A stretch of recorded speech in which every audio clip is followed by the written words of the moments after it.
Hey, everybody, this is Scoots. This is a new kind of experimental version of Sleep With Me we've never done before. So welcome. These are just bedtime stories from our podcast, Sleep With Me. And to make them feel fresh, these ones are from a couple years ago. So if you're a regular listener, you might get a refresh. And if you're new, these are just bedtime stories from a show called Sleep With Me. They're strange, they're meandering, they're a little bit different. And all this is made possible by listeners like you, regular listeners like you. And so I just want to let you know that's how we're able to put the show out. And so if you are a fan of Sleep With Me, you listen to it on a regular basis, please consider supporting the show. You get ad-free episodes, you get ad-free story-only episodes, tons of other cool stuff at Sleep With Me Plus. That's sleepwithmepodcast.com/plus. But if you're in a position and you have some money every month, or you say, hey, maybe I don't watch that streaming service, I'd rather give it to a podcast, think about your favorite podcast. It doesn't have to be Sleep With Me, and support that podcast. If it is Sleep With Me, I consider supporting the show would be great. But if it isn't, or there's a podcast you listen to way more, brings you a lot of value during the day, please support that podcast. Podcasting is going through a different time right now, and your favorite podcast, the one you get the most out of, could use your support the most. So consider supporting it however they request support. Just check it out, like listen to the show or check out their website, or consider supporting Sleep With Me. If Sleep With Me, you say, oh no, Sleep With Me is the one I listen to the most, sleepwithmepodcast.com/plus. Thanks. Friends beyond the binary, ladies and gentlemen, boys and girls, it's time for the podcaster that I couldn't, just because of practice, I can say sympathetic yawn. But I hope I hope I can sympathetically make you yawn and then drift off. Has anyone ever said yawn and yawn and then suddenly it's properly past the break of dawn? Yawn and yawn. Next thing I know, it's past comfortably past the break of dawn when I want to be awake. Hopefully you won't be saying that, but you'll think something similar to that later tomorrow or later on this week or something, because it's time for Sleep With Me, the podcast that puts you to sleep. Hey, everybody, this is Scoots. This is a quick message here. If you get a lot out of Sleep With Me, if you're a regular listener, you like these new things we're trying out, like the story-only version of the show. If you're new, don't worry about any of this. But if you're a regular listener of Sleep With Me, or you're a regular listener of any podcast, if you have a favorite podcast, and it's not Sleep With Me, that's totally cool. If you have podcasts you listen to way more, or you get way more value out of, I totally understand that. Consider supporting that podcast. Podcasting as an industry is kind of going through a weird phase right now.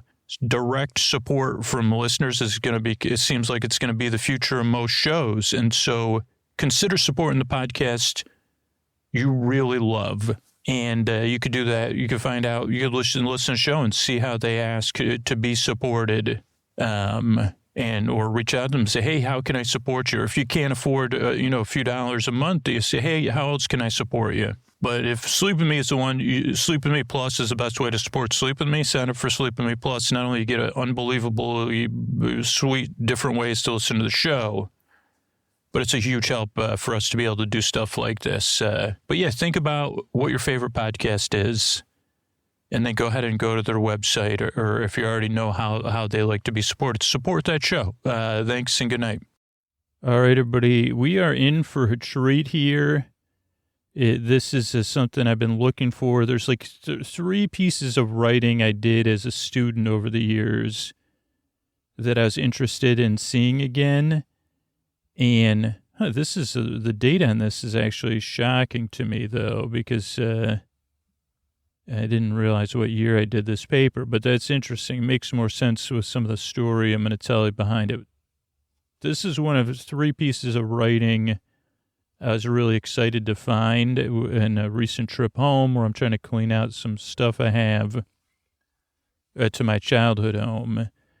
And like one of them, I don't think there was ever a hard copy of it. And the other one, I think I found also a copy of, but there's one that's still out there missing.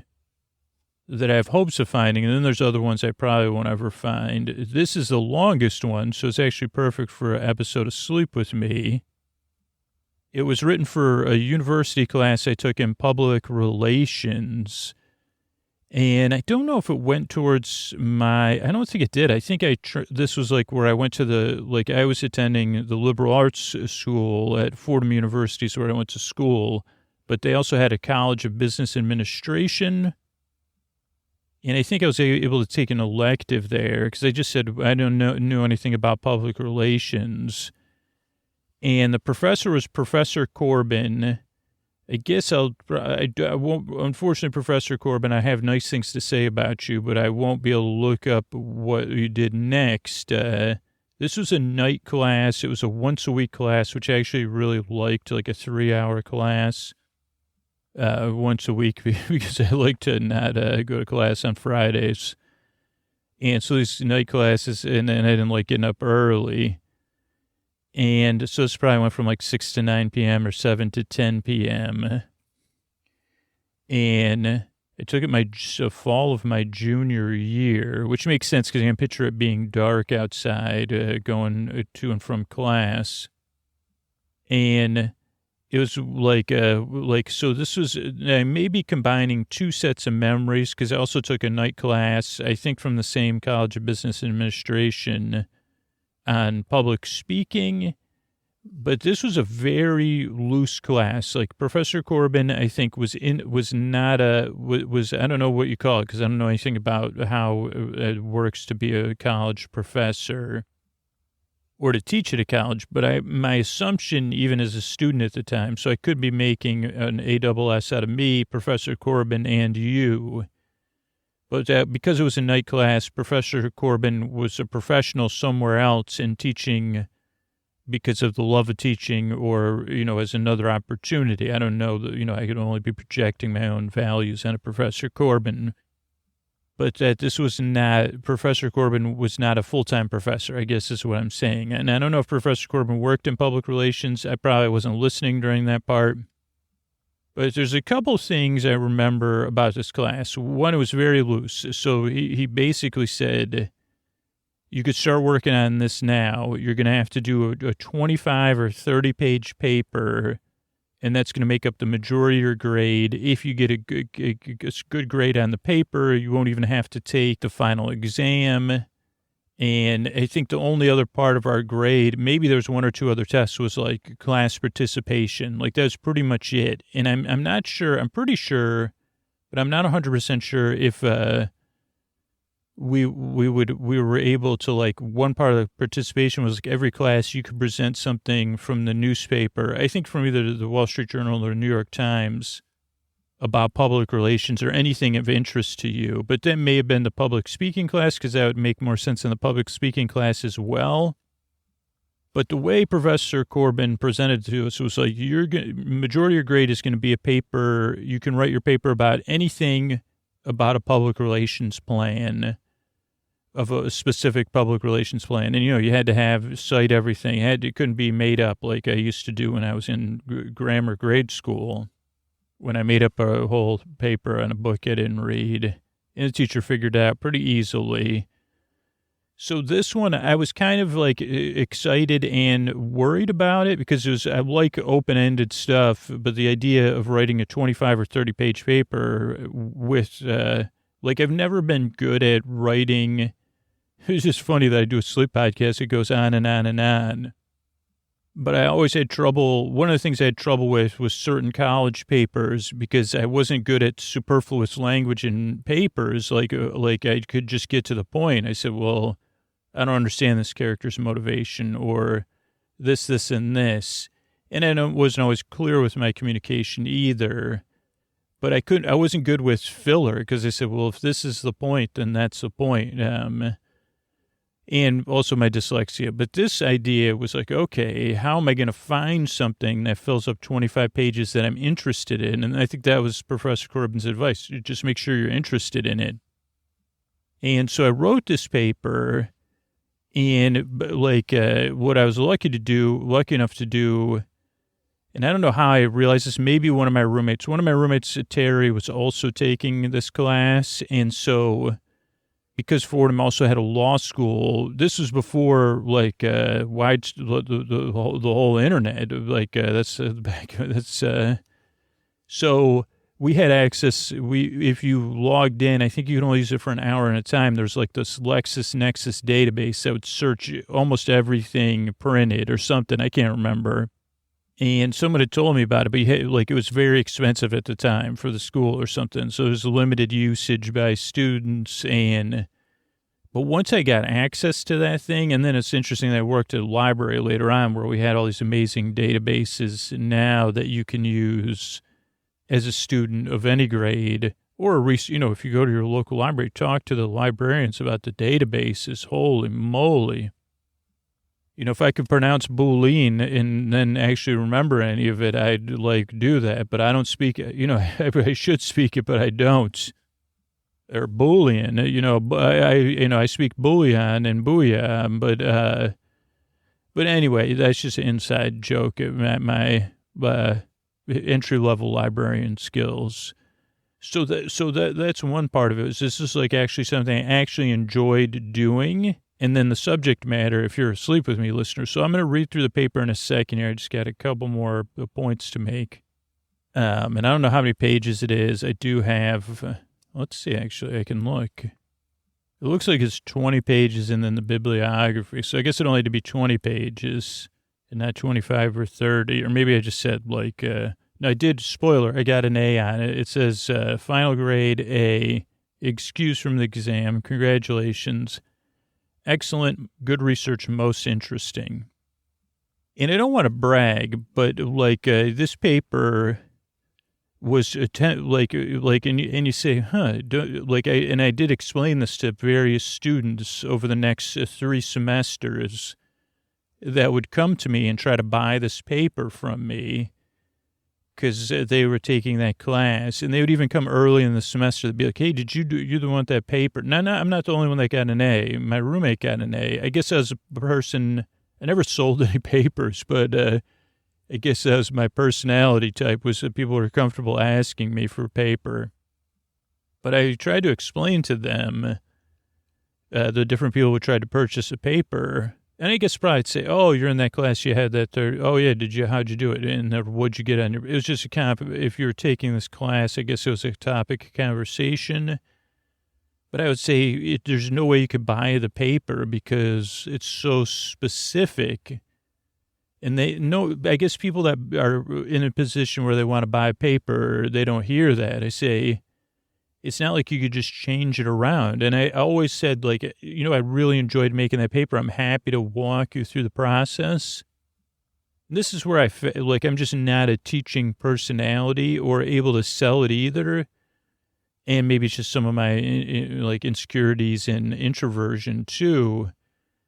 Or, maybe I just didn't go the extra steps to say, I'll show you how to make a paper yourself. And this happens a lot with podcasting too, where I say, yeah, I could kind of give you the steps that I took.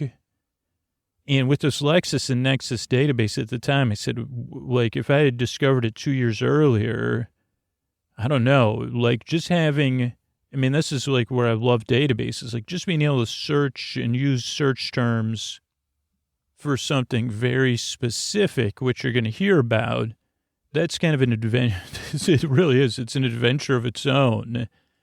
And very similar to what I like about the podcast. So is it possible? Is it possible for me to find this information?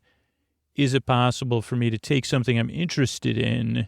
Because one of my failings due to fear, was not making most of all my educational opportunities. Particularly, I had 2 roommates. I don't know if both of them did this, but you had your ability to create your own major. And I remember them telling me about it, maybe sophomore year. Oh, we're going to make our own major, based on this, because they don't offer a major in that. And I thought at the time, well, I have this great interest in, film and entertainment and communications, which was my major, but I also have an interest in theme parks and stuff.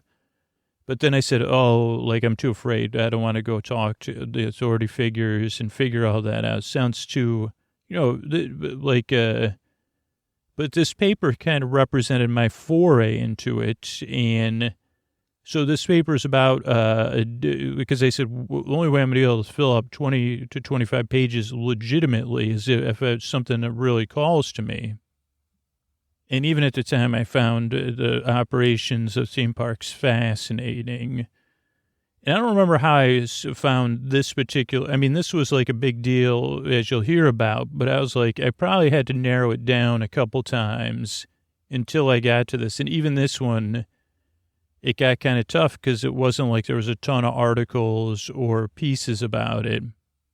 So I guess, like, without further ado, let's get into it. This paper is by Andrew Ackerman for Professor Corbin, Public Relations, and the title of the paper is Euro Disney and Public Relations Planning, and that's bolded and underlined. And I guess I'll read, I don't know if I'll add any expository thoughts, but this is the first time we've been read through something. I know people like the reading sometimes.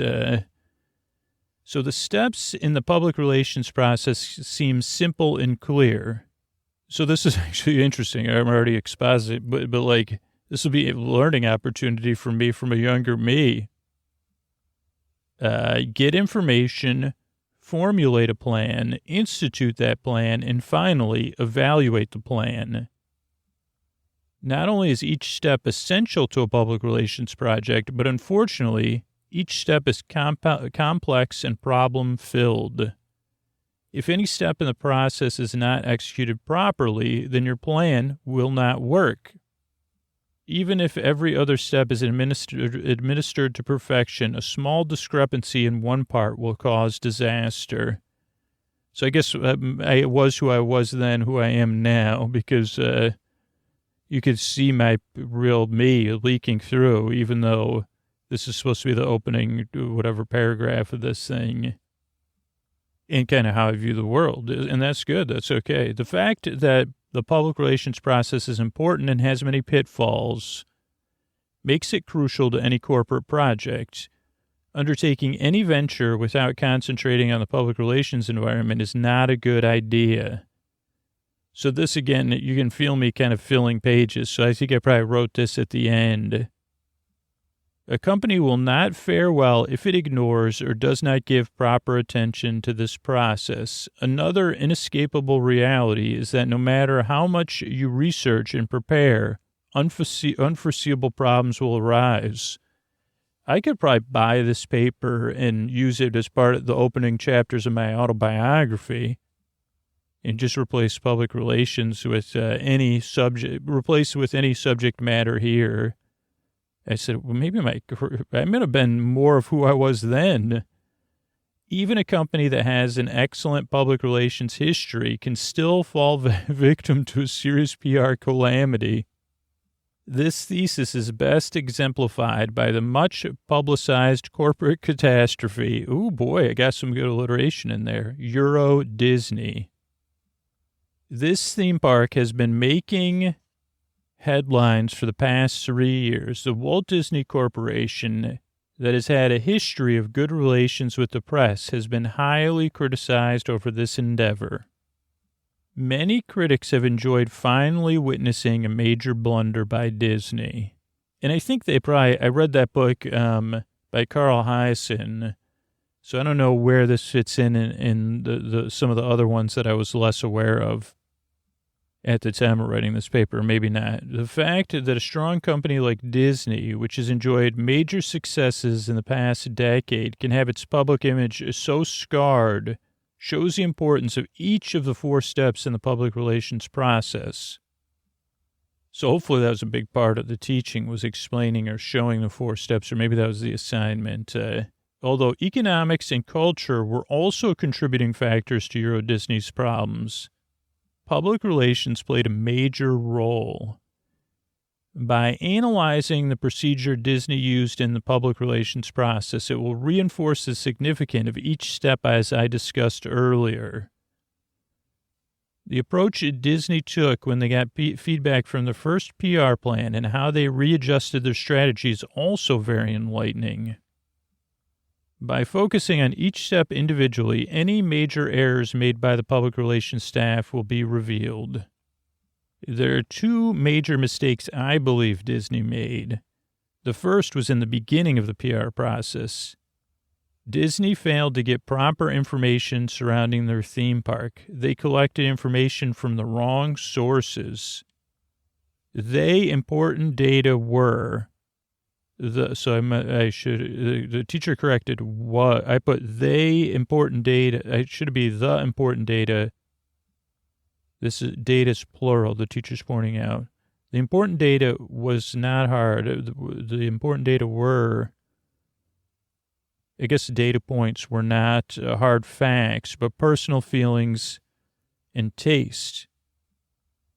By basing their entire PR plan on poor findings, it was not as effective as it could have been. Disney was left flat on its feet because it was unprepared for the PR problems that would arise.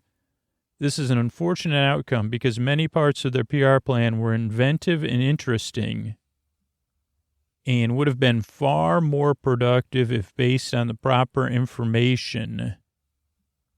Another error Disney made was failing to realize that a public relations blitz before the opening of a theme park will not always make it financially successful. The results of this information problem and its effects on the PR plan are examples that everyone can learn from. So again, I guess in that opening thing, you kind of see that, I don't know. I'm not always, like I said, okay, like a look on one, I'm like not the glass half full or half empty person. As I said in another intro, I'm the glass that's already broken person. But also I see in a respectful way, like, okay, my communication's always been, it's always hard for me to communicate in the written, communicate in general, but in the written word even. So, yeah, writing these papers, the fact that I could even write it, I'm kind of proud of myself because I say, wow, this definitely is a struggle for you to get across your ideas. Because it's like, oh, you clearly have some good ideas here, but, and some good points, but your communicating of it is not, it's just like, you like, this is where you say, well, you're better off working in a team. Which is not possible for this project. But anyway, so step one, this is bolded and underlined, getting information. Data was collected from a multitude of sources before the planning of Euro Disney. Much of this information used seems perfectly reliable to anyone with common sense. That's an interesting point there, Scoots. The location was carefully chosen because of its accessibility to all of Europe. France has over 43,844,000 tourists a year. I guess we don't have to cite our facts. We just have to use a bibliography.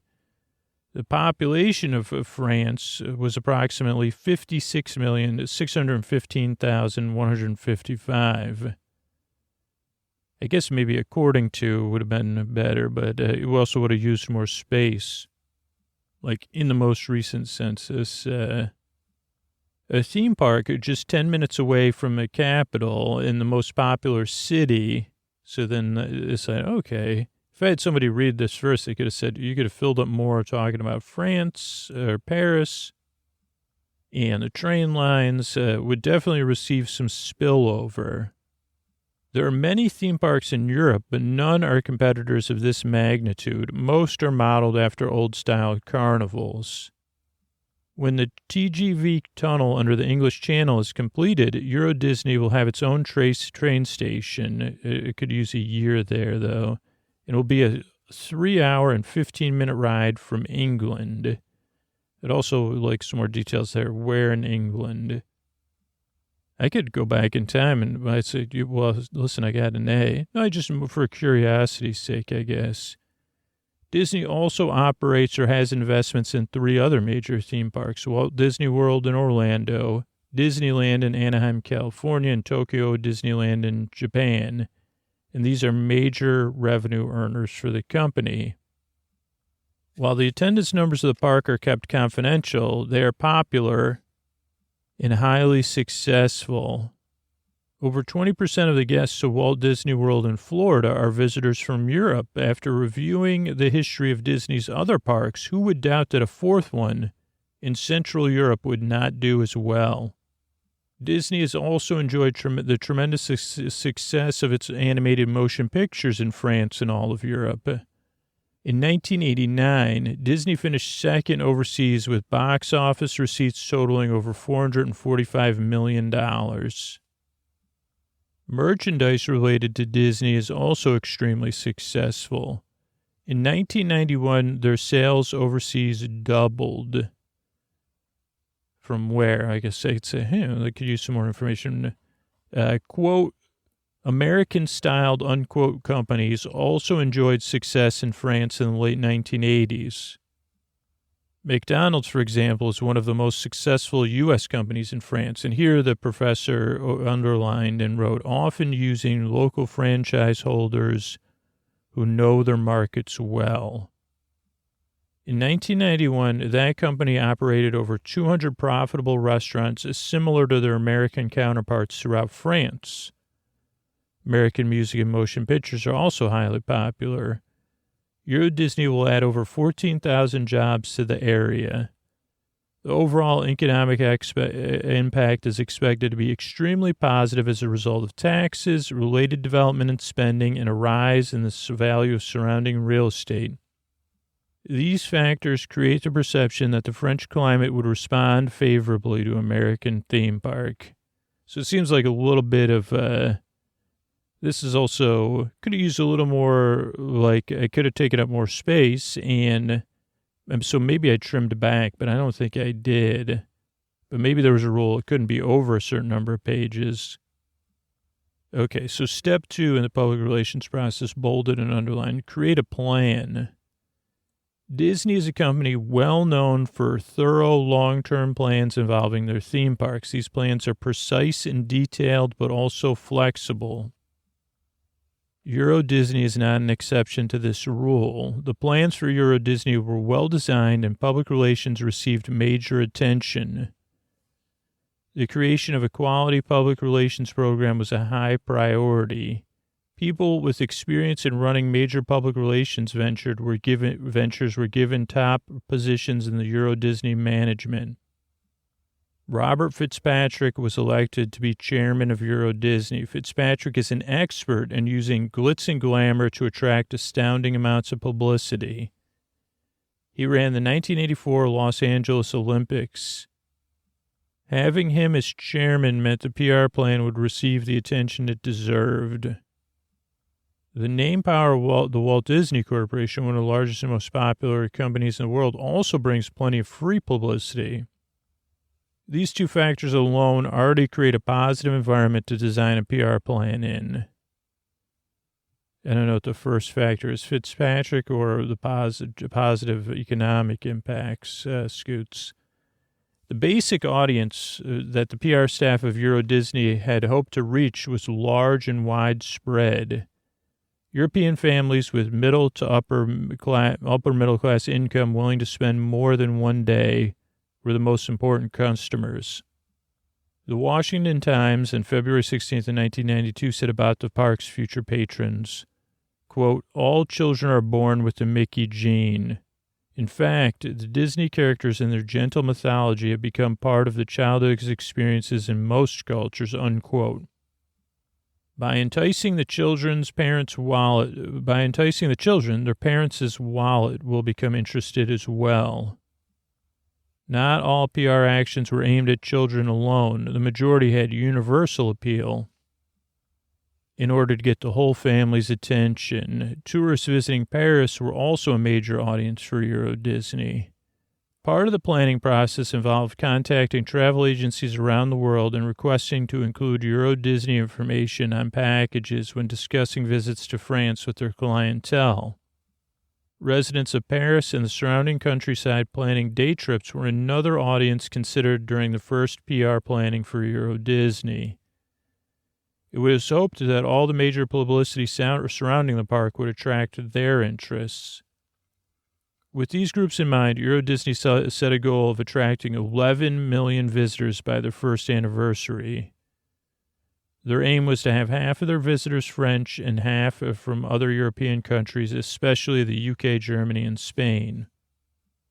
The first part of the PR plan was the park itself. A theme park unparalleled on the continent was designed.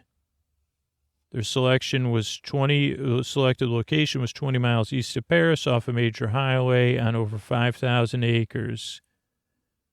This would be the second largest civil engineering project in Europe ever. I'd like to know what the first was. Phase 1, including the first theme park, would take 3.5 years. Further developments and expansions have been planned all the way to 2017. The theme park includes 30 attractions, 6 hotels. Wow, I didn't know there were 6 hotels with 5,200 rooms, an entertainment center, a campground. Really? And an 18-hole golf course. One day I'd like to check this place out. There will also be plenty of restaurants and shops. Themes featured in the park will be dominantly American. Most of the hotels, restaurants, and some attractions will represent major eras in American history. For example, there's a New York hotel, Buffalo Bill's Wild West show, and Camp Davy Crockett. Most workers and signs will be multilingual. More intricate styling will be used in both architecture and costumes to appeal to a more European taste.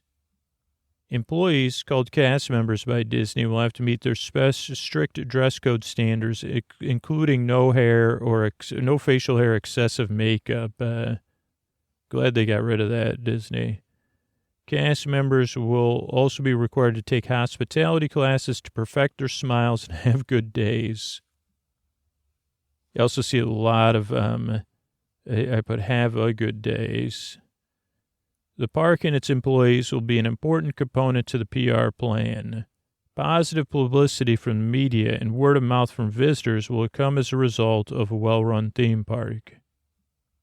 The second part of the PR plan was through investors and sponsors. Companies like Renault, Banque Nationale de Paris, Europcar, and Kodak paid to become official sponsors of Euro Disney in exchange for placements of their logos and products in the park. In addition, these companies would hold contests associated with Euro Disney and or mention their sponsorship on products and ads. Other PR plans included Seine-et-Marne, one of the townships near Euro Disney and Orlando, becoming sister cities. A press release was sent to major media in France and America announcing the ceremony for the sistership in October 1991, more than a year before opening day. Another part of the plan included sending one ticket to Euro Disney to every shareholder in the Walt Disney Company. My mother, who was a shareholder, received a ticket, and her reaction was to ask anyone traveling to France if they wanted it. This one ticket created a word-of-mouth chain that immediately raised awareness about Euro Disney. I like that. I wonder if she still has it. Another benefit was that anyone traveling with their family would have to purchase additional tickets.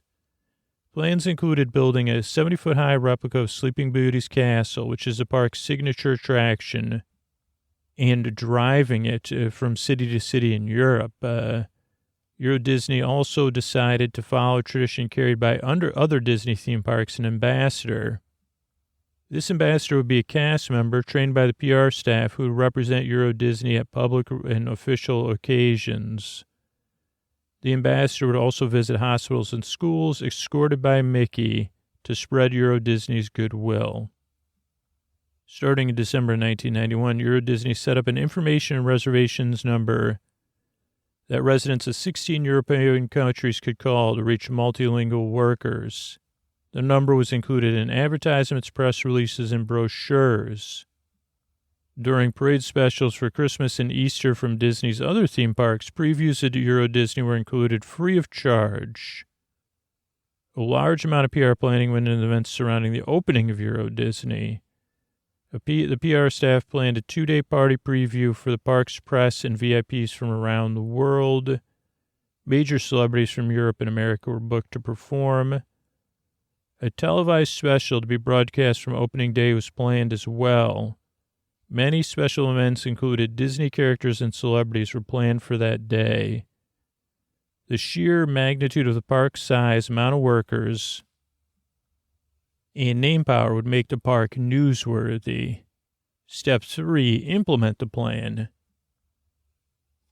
With the PR plan completed and approved, it was time to put it in motion. Construction of the first phase of the park, using mostly contracted labor, was completed on schedule in 3.5 years. The finished product met all expectations of the planners. The theme park had 5 different lands: Main Street USA, Frontierland, Adventureland, Fantasyland, and Discoveryland, each with its own attractions and rides. There are also 6 hotels. This is hilarious. Well, I'm assuming this is U.S., but so cheap that it's mind-blowing. There's 6 hotels ranging in price from $55 to $255 per night. 29 restaurants. $255 a night is not what you'd pay with tax U.S. for the lowest priced hotel room, I think, on property. I mean, I know you can get it cheaper, but out the door. A championship golf course, tennis course, nighttime entertainment center, and campgrounds. Over 14,000 cast members were hired and intensely trained at Disney University. Each member of the cast will be themed right down to the street sweepers and car attendants. The colors throughout the park are much brighter than its American counterparts to compensate for lower amounts of sunny days. There will also be more covered areas, especially in the queues for the attractions because of the high precipitation rate in the French Basin. Trees, shrubbery, and other plant life from around the world will be abundant in the park, and 9 months before opening day, a team of master chefs from around the world started perfecting the cuisine. They designed the menus for the restaurants after what the French perceive American food to be. In the months prior to opening, the corporations that are the official sponsors of Euro Disney did their part to hype this park. For example, Nestle held contests tied to the park's opening and used its products to inform consumers about the park. National Car Rental, another sponsor, held a sweepstakes in which the grand prize was a trip for 4 to Euro Disney. Other sponsoring companies like Kodak, Coca-Cola, and IBM but the teacher corrected me, also had promotions of varying intensity. All of this fanfare was arranged at no cost to Disney. The information reservation number was set up and received millions of calls. 17 tractor trailers brought the replica of Sleeping Beauty's castle to 20 European capitals where it was erected in town squares. An ambassador was chosen from the cast members and immediately attended to their duties. The final and most important part of the PR plan involved publicity surrounding the opening of the park. This final push by the PR staff was a monumental task by itself. The 2 days before opening day would be dedicated solely for the media. Tom Elrod, Senior Vice President of Marketing for Walt Disney Attractions, said that thousands of media representatives were invited to attend, including reporters from 100 European television stations, 200 radio stations, and countless magazines and newspapers. Over $3.5 million was spent on parties, shows, and parades for this 2-day event. And the whole pre-opening jamboree, I love that, Scoots, was one gigantic publicity stunt.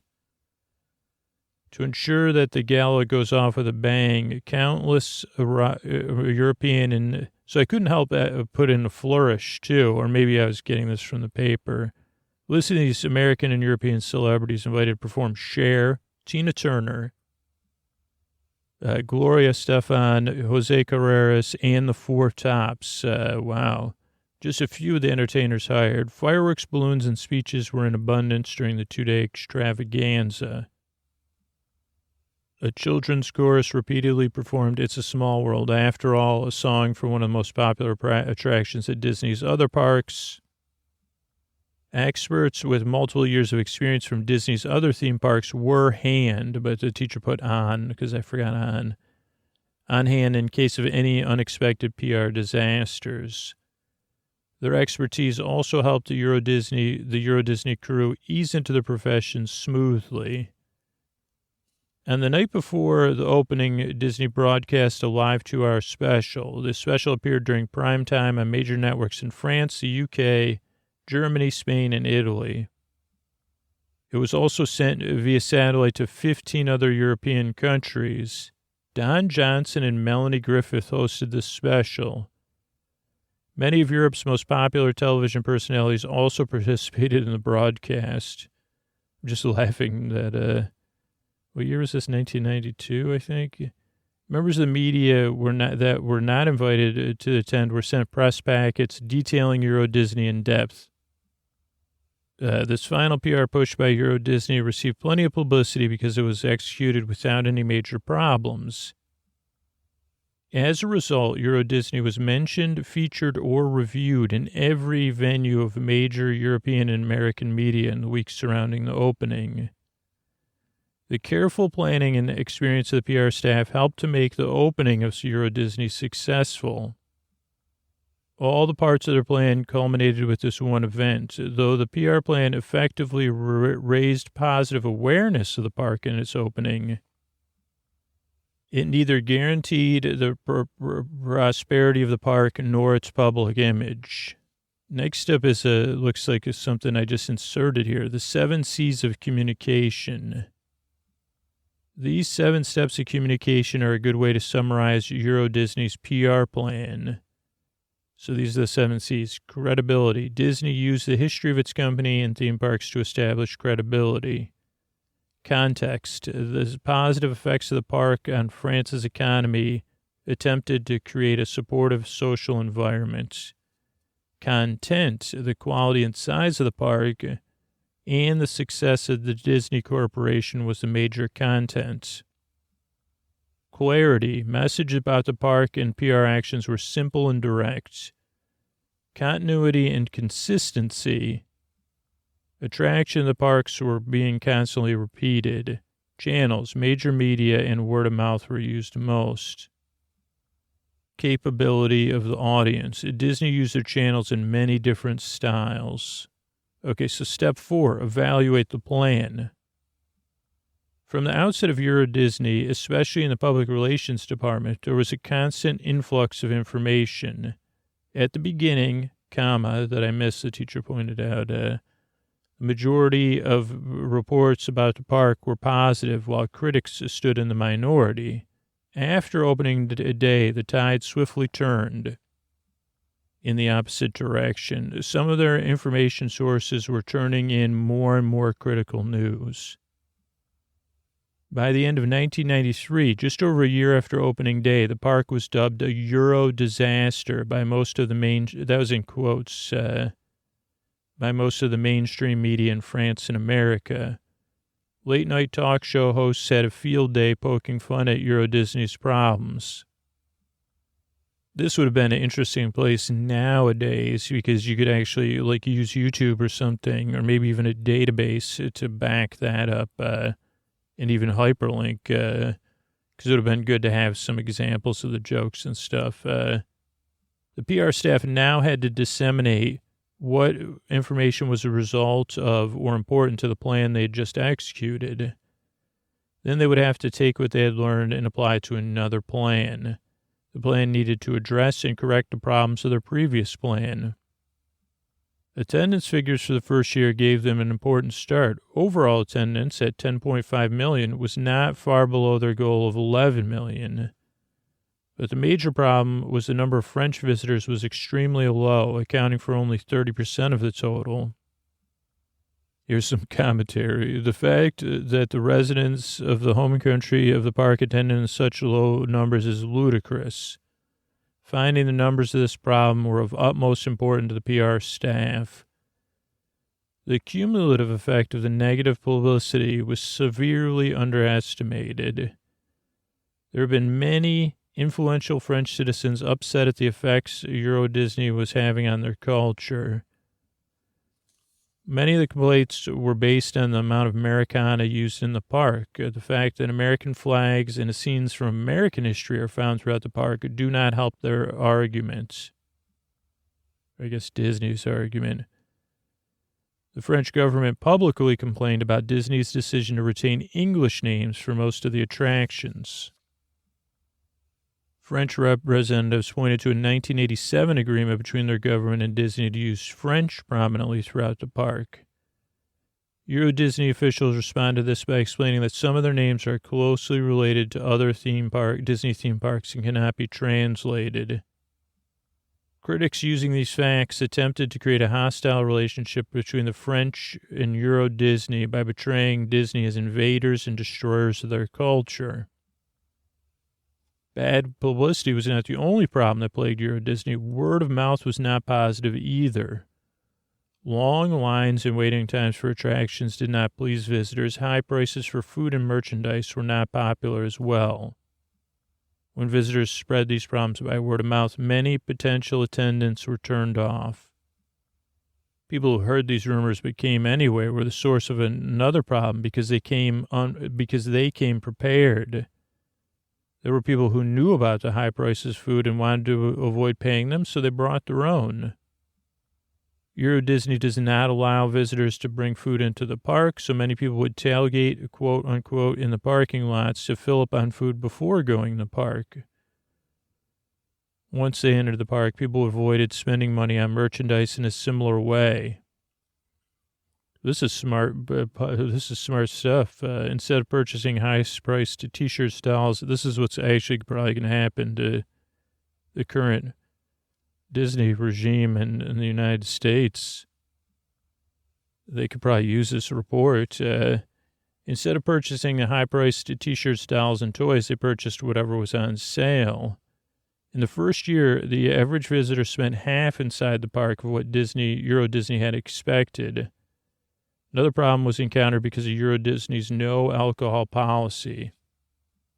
Restaurants and stands do not serve any alcohol. The only place it is available is certain themed bars in the hotels. This was ludicrous. I mean, this is my commentary, but I'm glad Disney got over this, even though I don't drink. Europeans who usually drink wine or some other form of alcohol with a meal were personally offended. That could use a kind of backing up fact, Scoots. These individuals felt that Disney was attacking a traditional social mores for no specific reason. Complaints like those gave critics even more evidence for their hit theory of Euro Disney as a cultural destroyer. Problems were also encountered with labor unions because cast members were forced to conform to the, quote, Disney look, unquote. Euro employees were not allowed to have any facial hair or ostentatious jewelry. Eyeliner and eyeshadow were also prohibitive. Conservative hairstyles and suitable undergarments were also a requirement. I'm glad they grew out of this too. Euro unions and employees complained that this was an infringement of their personal rights. Disney said that it was their right as an employer to have these requirements. And this used to be the way they did, and they could easily find workers to fit them. Maybe I guess no commentary, Scoots, on the current company. There were public threats made of major protests that luckily for Disney never occurred. Euro Disney also had other well-publicized labor problems. Before the opening of the park, contract firms complained they had not been paid for cost overruns. This received some media attention because contractors threatened to not finish the park or disrupt the opening by blocking entrances. French farmers were also upset with Euro Disney, and in July of 1992, 500 farm workers blocked the gates to the park. They were protesting the building of the park on valuable agricultural land and against U.S. pressure for European agricultural reforms. The French government also disapproved of Euro Disney's labor policies. They were angry because Euro Disney had promised to supply 18,000 jobs, but the actual number of jobs was well below that. French officials also disapproved of the use of mainly contracted labor for construction of the parks. These two complaints received much news scrutiny in France. The unanticipated problems hurt the image of the Euro Disney park. Negative publicity drove away many customers. The fact that one of the most important public relations channels, publicity, was sending out the wrong message can be attributed to some failure during the PR process. Euro Disney made their mistake in the first step. They did not get the proper information. They based their entire PR plan on hard data and experience. It was foolish to think, quote, this will not fail. It worked in Japan and America, unquote. Disney had thought their experience was the only experience. Sounds like Ted Lasso. Ted Lasso just said something kind of the opposite of that about people. But anyway, in choosing the location, they depended too much on the numbers. Disney did not account for personal feelings or taste. By failing to research the proper information, many unexpected problems arose. The PR plan they had implemented was not equipped or prepared to handle these challenges. At first, the PR staff was overly optimistic and thought the problems would disappear. Soon, the negative publicity was impossible to ignore. The PR team became action-based and began to analyze the influx of negative reports. They were forced by necessity to create a new plan that adjusted to itself to the problems that were encountered. A new section, bold and underlined, adjusting with a new plan. The second plan would be based on the evaluations of the first plan. The first action Euro Disney took was to let Robert Fitzpatrick go. While he did have experience in hyping one-time events, Robert Fitzpatrick was a not hardcore businessman. That's interesting. Philippe Bourguignon, a Frenchman, was brought in to replace Fitzpatrick. The decision not only brought in a French business person, but also was PR-based. By bringing in a familiar and local, quote-unquote, French face, critics of the American management system would in a small way be appeased. Others upset with Euro Disney's labor problems would be happy that, quote, someone who understood them, unquote, was now running the show. Bourguignon and his new team went to work on the problems. His first suggestion was to continue expansion plans despite Euro Disney's financial woes. This would serve to correct many of the PR problems. By adding more attractions, long lines would diminish somewhat.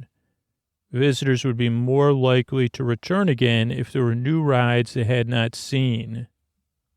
By adding more attractions, the long lines would diminish somewhat. Visitors would be more likely to return again if there were new rides they had not seen.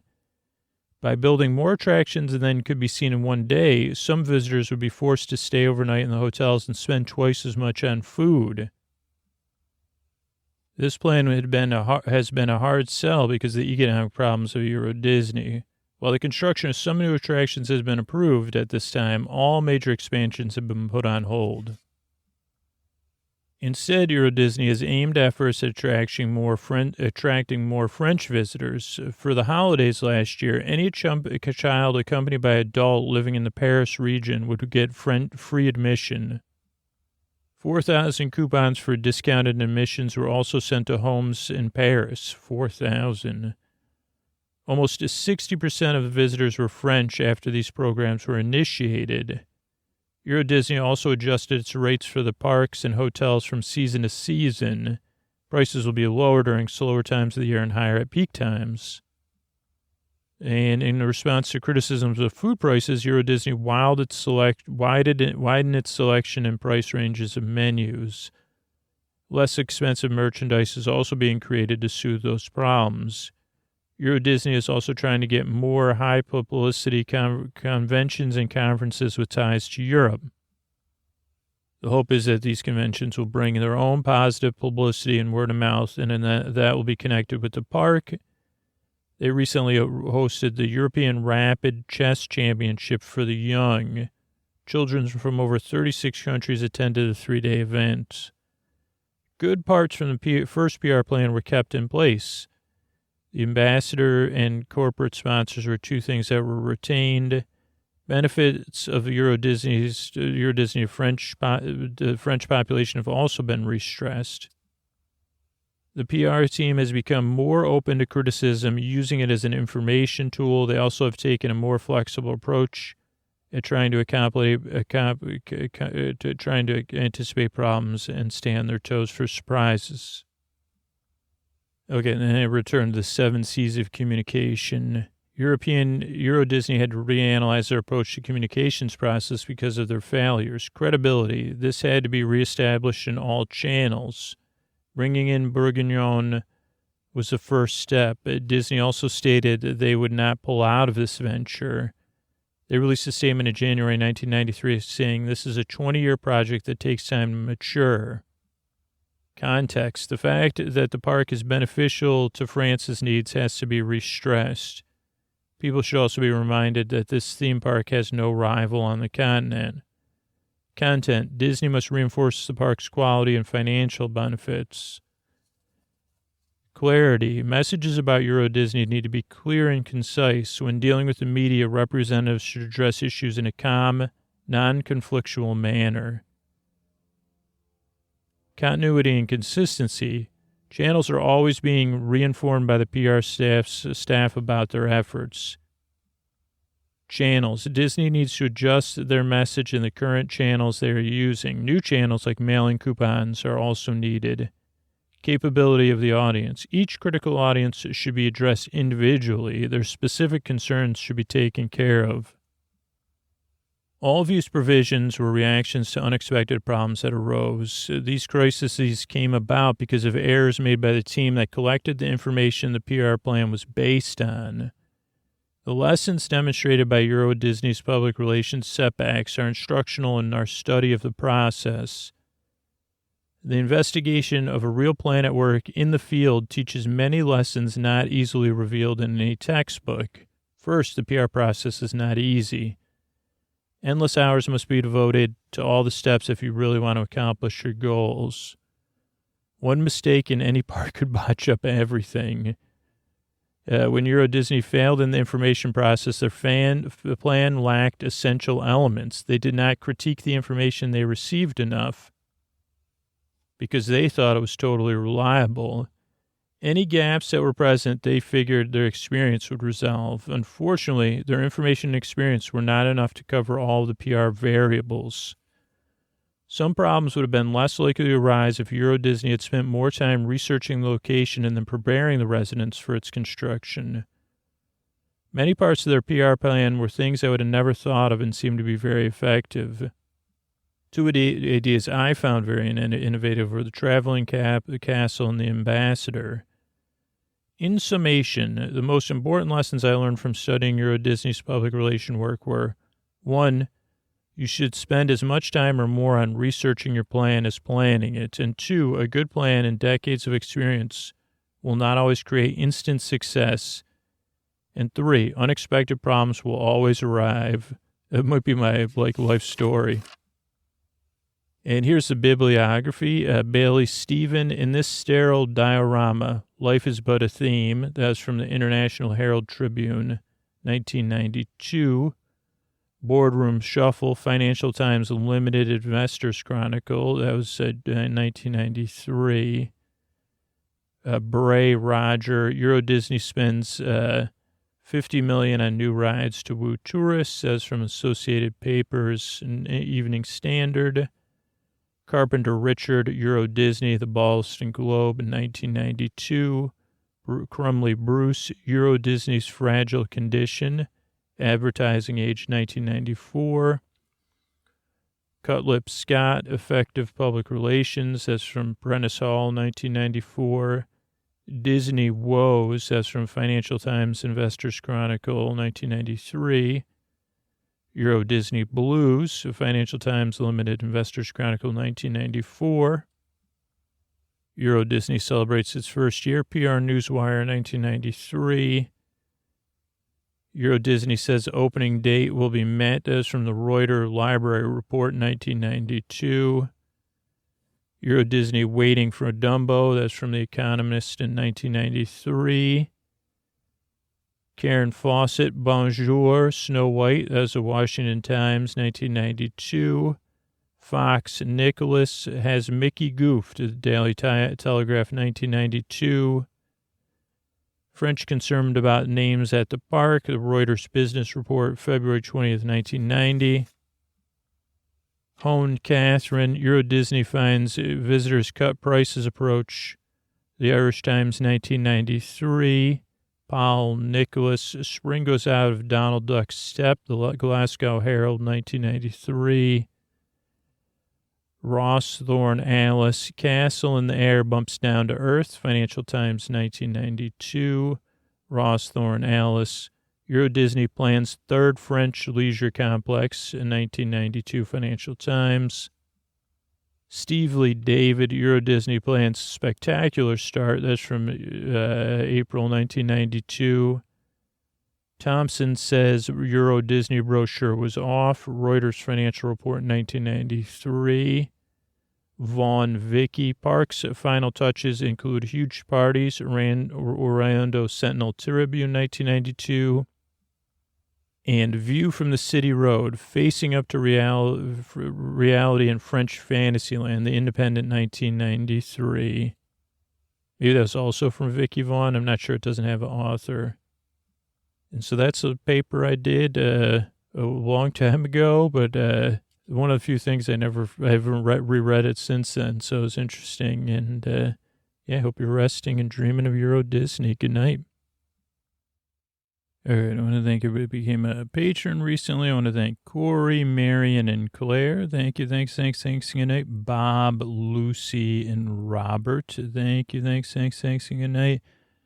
Elizabeth, Lindsay, and Kim. Thank you, thanks. And good night. Christy, and Cameron, and Alexis. Thank you, thanks. And good night. Jeremy, Brianna, and E. Thank you, thanks. And good night. Lee, Lisa, and Sarah. Thanks, and good night. Leslie, Kyle, and Candy. Thanks, and good night. Callie, Mike, and Catherine. Thanks, and good night. Driva, Sean, and Risa. Thank you, thanks, and good night. Stephanie, Alexandra, and Arish. Thanks, and good night. Bruno, Harold, and Emily. Thank you, thanks, and good night. Simon, Mark, and Jose. Thank you, thanks, and good night.